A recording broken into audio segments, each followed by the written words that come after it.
Here we are with part 3. Part 3 of Project Needle Mouse, as its test name was called anyway. Was it seriously called Needle Mouse? Yes, in the same way that Star Wars was, or that Return of the Jedi was Blue Harvest. This was Project Needle Mouse to begin with.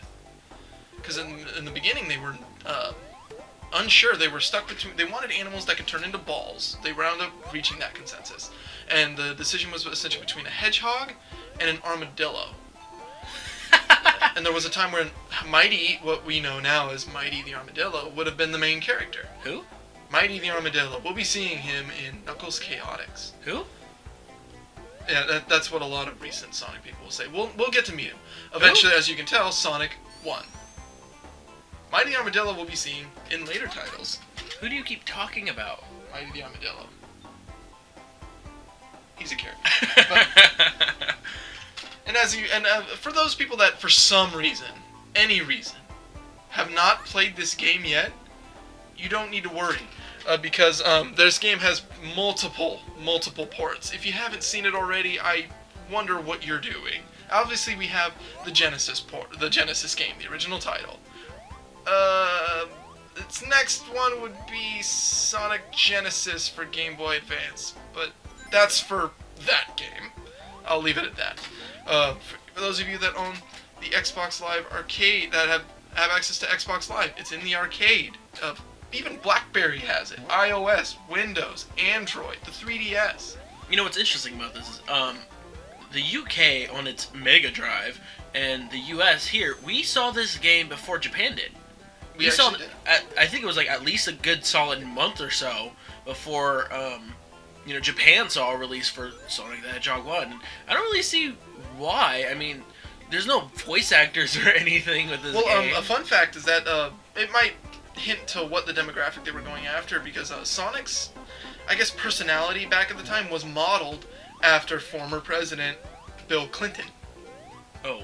Shockingly. In the same way that Robotnik was slightly modeled in the way he looks, according to Teddy Roosevelt, Sonic's, I guess, personality, it was very bare-boned. He was just being I guess, the only characteristic he had was being cool, because that's what they wanted to go against Mario. He's a cool character, and I guess somewhere down the line, I guess they considered Bill Clinton a... Oh, you got lucky there. Cool, yeah. Thank God. Those face turrets, they're going to be the bane of your existence later on in the boss level of this zone. Oh, by the way, speaking of Labryinth Zone, worst zone in the game by far. The pacing gets grinded to a halt, and this is where we first learn that Sonic cannot swim. He can stay underwater and operate under very slow water physics, but he only has a certain amount of time that he can hang out here before he drowns, and you will be hearing a countdown timer. You will hear, if you stay in there too long, the only way to keep your time extended in there is to grab an air bubble, which you saw. Sounds like it sucked. Sucked air. I don't know what they were going with that. Right. The fun fact was, they, in the beginning of the game, they were game's creation. They assumed, I guess, that hedgehogs couldn't swim, and thus built the game around the fact that Sonic, touching up around what's cool and stuff, right? One, I didn't know adultery was considered cool in Japan. Or in the United States, nor banging your secretary. I guess I can see why that's cool. I can't. 1991. What was Bill Clinton around in 1991? I can't remember off the top of my head. All I remember is him banging his secretary. Well, that's all we know him for now. Yeah. Anyway, and then another thing. I don't know if it's cool. Drowning. I don't know how cool drowning. They honestly just thought hedgehogs couldn't swim. However, it was proven later in many videos that the internet will probably show you too. Hedgehogs can swim. And they're adorable. They're adorable, and they can swim. And they're adorable. Yeah. Main part is that they can swim. And here we have him drowning. And he's drowning. He's still drowning, even today. Yep. Poor guy, but he also has a weird obsession with whales. He likes whales, which will be seen in later games. I wonder if that has anything to do with, like, Japan eating whales. like hunting whales and stuff and eating them. I like to think that there's not too much straight up Japanese inspiration behind these. And most of the times they are, but I can't remember anything that would imply that with whales. But all we know is that Sonic right now does not like water, and Labryinth Zone is by far the worst offender of this. With this, you have to take into account the very slow fit. Yeah, when you hit the air bubble, your jump, I guess, resets. You're not in your ball form, so you're not attacking any enemies. Oh, that sounds like a load. Just to duck. Boom. The whole camera just gets brought down with it. Oh, that's wonderful. Oh, this is 16-bit technology. Oh, come on.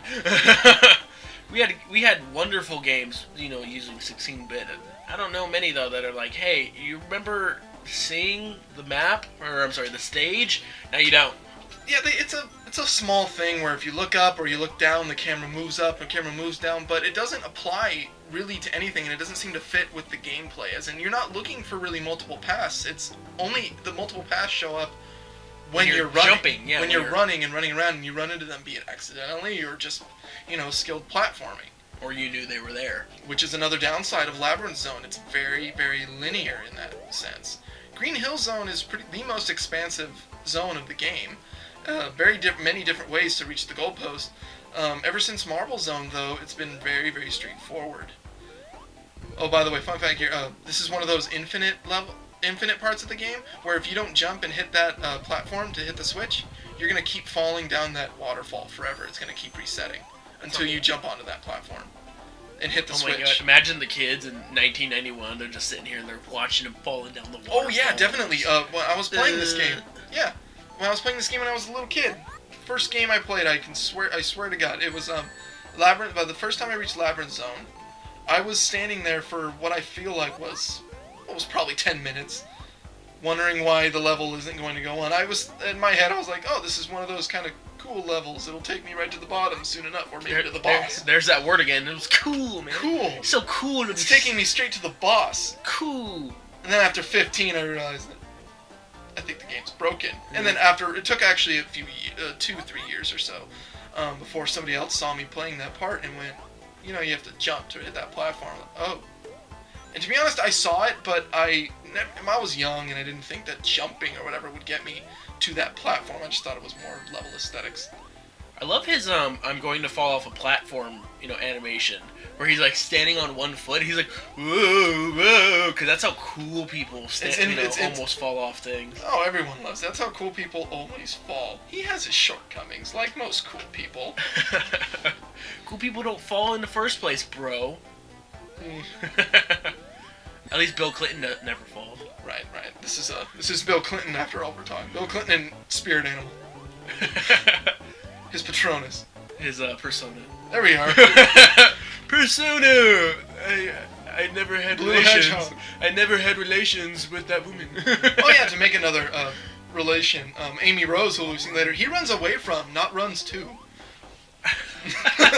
He's running away from the fact that he's her secretary. But I'm done with Bill Clinton comparisons. Well, Bill Clinton's not done with you, little man. Oh man.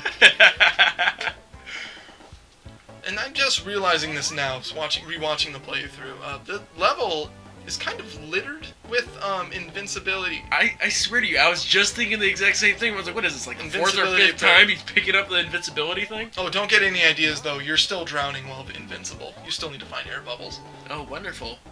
There used to be a little test item that was in the game. It's actually still in the code of a pair of goggles for Sonic. It was debated to be an aesthetic design where Sonic would permanently have goggles, and I guess at one point it would have also been an item to breathe underwater.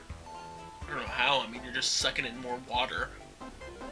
Goggles covering your eyes probably shouldn't help you breathe better with your nose, but yeah, it's a video game. It's a video game about a blue hedgehog jumping into animals made by a fat doctor, Teddy Roosevelt.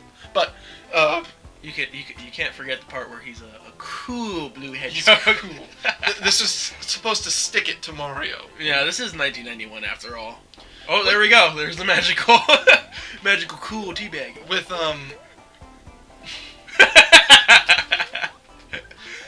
You totally just skipped that checkpoint. I don't need. Please. Look, who you're talking to. I don't need those checkpoints. Well, I might. I don't know. This is when it gets a little bit crazy. You have to beat the rising water. It gets crazy, kids. It's gonna get pretty crazy.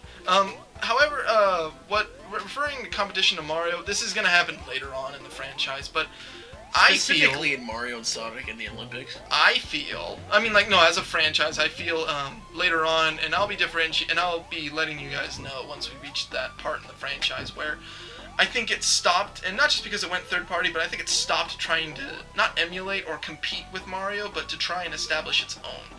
Granted, that was either a good thing or a bad thing. It didn't go well with the way the company was working at the time. But I'd like to think that there was a period now where Sonic's trying to not break away, but just kind of be his own, not essentially be the Mario competitor. Which everyone, sad to say, Stigma will always have it look at it that way. But it will be its own, and we'll look at Sonic as more of a franchise, not just a Mario competitor. And now with this, we finished Labryinth Zone in our race to beat Dr. Robotnik to the top. We're going to be seeing you guys in part 4. Easiest boss